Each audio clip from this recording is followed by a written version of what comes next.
this. Hold on. Hello, everybody. This is Darren Redmond from Fresno Sports Talk, and I have a special guest today. It is the co-founder of Fresno Sports Talk, Brian Rivera himself. Brian, how are you doing today? Good, Darren. Good to talk to you. It's great to talk to you as well. I wanted to talk to you for a couple of minutes here on Sunday Conversation because we had some major news with Major League Baseball. Some of these rule changes that the response out there in the Twitterverse has been they either hate it or they hate it, with some people just kind of going along. The reason that we thought to speak to you today was that you follow the Fresno Grizzlies really like nobody else here in Fresno. You're at almost every game. So you've seen some of these changes firsthand. So what are your thoughts? Again, we're talking specifically about the pitch clock, the limited number of throws that a pitch can make to a person leading off at first. We're talking about the larger bases. And we're talking about no shifting, two people with feet on the infield on either side of second base at all times. So generally speaking, what are your thoughts with watching it with the Grizzlies, and then your thoughts how it will play out in the major leagues? Well, in minor league baseball, like such as the Grizzlies and in the A League there, I don't think that's such a big deal because they come from college ball, which really isn't, or international ball for that matter. And those games are usually pretty quick. There's not a lot of time in those games. And, at the lower levels, speaking with some of the scouts that have been in the press box area, they're like, just get in there and hit the ball, right? The pitch clock, not such a big deal. And they kind of figured, if they're programming them now to only spend, whatever it is, 14 seconds without a runner on and 18 with a runner on, and I know it's extended a couple of seconds each way for Major League Baseball, but they're thinking, by the time they get to AAA or even the majors, they'll be conditioned not to spend that much time out of the box. So, for that part, not such a big deal.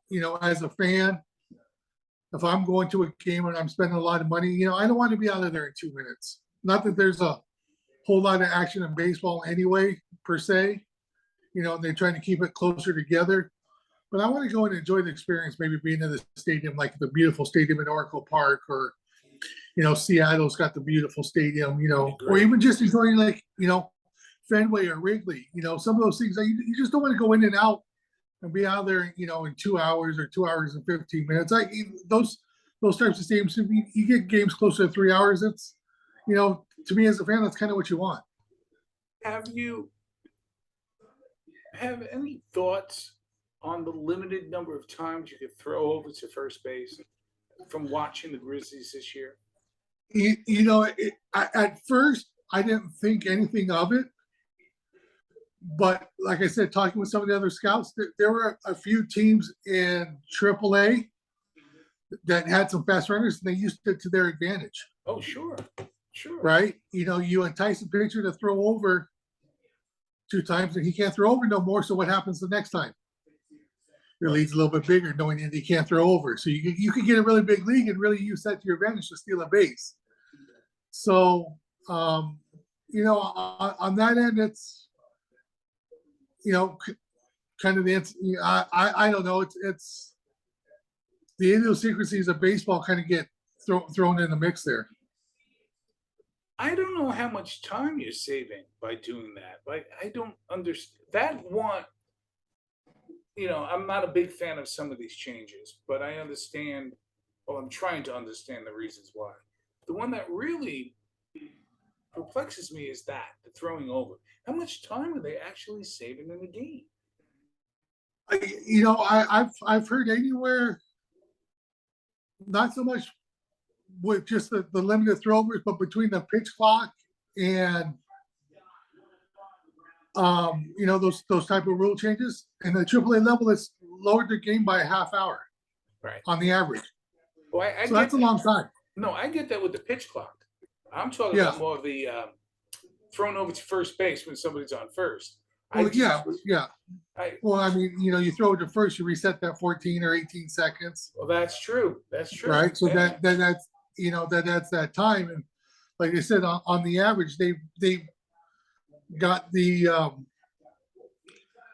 games down from over 3 hours to about 2 hours and 40 minutes. So Yeah. You know, I, a couple of things. Let me digress for a second. The larger bases, I mean, I go to games with you on Saturdays mostly, home games. I really forgot after a while that there were large bases. It didn't mean that much to me. no, and I think it's mostly for the safety of the players in a sense. But realistically, you think about it, it's 3 inches, right? Right. How much can that really protect the player? But if it's a bang bang play, turn into a double play at second base, and he's got to slide to the base now, he can't slide out of the baseline. Those types of rules still exist. You know, that that can save a player's ankle or a shin or a knee. Oh yeah. We talked about we always talk about that hard slide that Chase Utley gave to, in the playoffs. So that, Against the Mets. Yeah. yeah, against the Mets, and they're trying to eliminate those type of plays. I tell you, I was not an advocate for the pitch clock. Um, Still not, but it has lowered the time. I mean, if that's the purpose that they're looking for, it has sped up the game. Correct. I like, as a longtime fan, lover of the sport, um, I like that chess game that's going on, the stepping out, the throwing over, but maybe You know, I guess I'm in the minority these days. yeah, I think we're kind of in the same boat. When I was talking with those scouts, and they didn't, when I kind of mentioned that to them, they're just kind of like shrugged their shoulders, like, oh well, Yeah. it's kind of gone, and it wasn't a big deal. So what do you think of no more shift? I don't like the shift in the first place, but at the same time, you you know, um, you're a professional baseball player. If you can't, one, I know they throw pitches in certain spots to make them hit in a certain area, but if you can adjust it to not hit it, to keep pulling the ball or whatever, put some more work in. Oh no, you yeah, know, I agree. and I don't mean to be blunt and make it seem like it's that easy, but I mean, if you want to win the baseball game or you want to be a better person, a better player yourself, I would think that would be something to work on. Listen, I agree. The only thing I can compare it to, we've had this discussion over cigars, is the NHL banning the neutral zone trap, which I was against. And I'm a huge Ranger fan, but the Devils did that beautifully and won a Stanley Cup doing it. And like to your point, it might make the game boring. It might do certain things, but you should be able to kind of work around it. I feel very much the same way about the shift. You should be able to hit the other way. You should be able to bunt down the third base line. I'm sorry. You should be able to do that. And I'm saying that as a person who hated the shift, but the fact that they're outlawing it doesn't help me either. Exactly.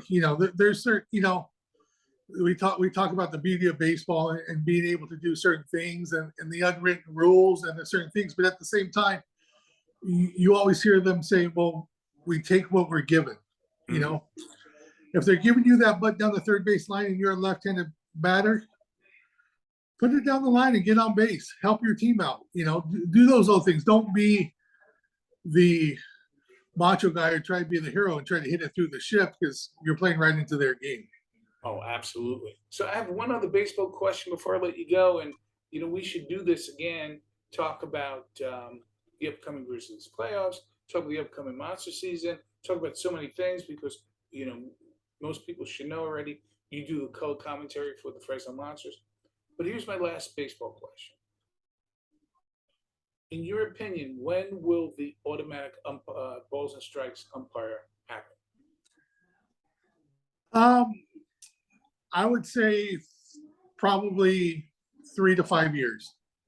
But it's 5 years being a little bit, 5 years probably a little bit on the long side, but I still think that there's ways to maybe improve the system, or, maybe straighten up the umpires a little bit, because we talked about, again, with those same couple scouts the last time they were there, they talked about how there's still control over the strike zone and what's actually a strike with the automated zone. Right. Right? It's just not set and it's automatic black and white. So they're saying if it's a blowout, they could still expand the strike zone and make the game still go by faster. It's not set in stone and it's not moving throughout the game. It could vary, it could get wider as the game goes on, or if the game is close. Frustrate me. Yeah, it would frustrate everybody. So that's why, I think, especially being if you're a pitcher and you get into those games, or even a hitter, let's say you get 4 or 5 blowouts and the strike zone expands by a ball or two, and you get a couple of strikeouts when you could have got a walk or maybe even a hit. That affects your average, which is going to affect your salary arbitration, which is going to affect your bonuses. And then it affects the pitchers on the other side. Well, he's throwing more strikes. The analytic parts of it, it's just too inexact right now. So, a bonus question. Albert Pujols tonight hit another home run. So I think he's at 696 right now, or something like that. Correct. Something like that. So, in your opinion, if he ends up at 698, 699, does he come back next year to hit 700? I would like to see him get 700. Me too. But at the same time, he's already said he's done it at the end of this year, which, if he sticks to his guns, knowing that he's that close, kudos to him. Because at the same time, if I was his teammate, I'd be upset if he broke, the record 20 games into the season and then called it quits. Right. It just affects too many people. So you want, like I do, let's do it this year. Let's find those 4 home runs. All right, excellent. Yeah. Brian, it's great partnering up with you with Fresno Sports Talk. A lot of great stuff going down the pike. And like I said, when we were discussing these rule changes, there was nobody better to ask than you. Well, thank you. I appreciate that. I'll talk to you soon, my friend. All right. We'll talk to you soon, Darren.